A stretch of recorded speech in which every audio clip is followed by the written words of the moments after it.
చిత్తశుద్ధి కలిగి శివ శివయటన్న కోర్కెలను తీర్చు బంగారు కొండదీవు భక్తి ప్రార్థింతుమయ్యా శ్రీ పార్వతీశ కావరావయ్య పరమేశ కరుణాభరిత అంటూ ఆ పరమేశ్వరుణ్ణి ముందుగా ప్రార్థించుకుందాం.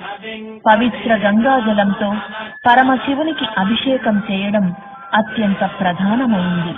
బ్రహ్మ కమండలంలో దాగి విష్ణు పాదోద్భవమై తేలి శివుని జటాజూటంలో ఆడి దివి నుండి భువికి దిగివచ్చిన పావన గంగ ఈ గంగ.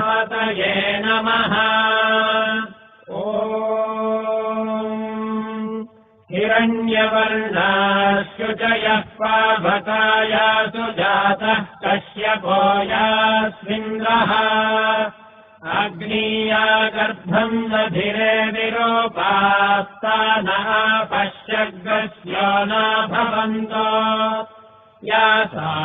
స్వచ్ఛమైన తెల్లని పాలతో స్వామికి నిర్వహించే క్షీరాభిషేకం నయనానందకరం.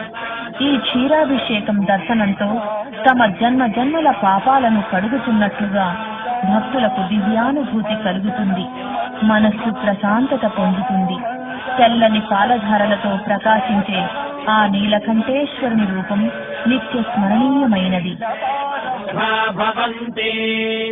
యా పృథివీమయసోందంతి శుక్రాస్తానా పశ్యగ్రస్యోనా భవంతో. శివేన వాచక్షుషా పశ్యతా పశ్చివయా తనువాపస్పృశ తత్వచం మే.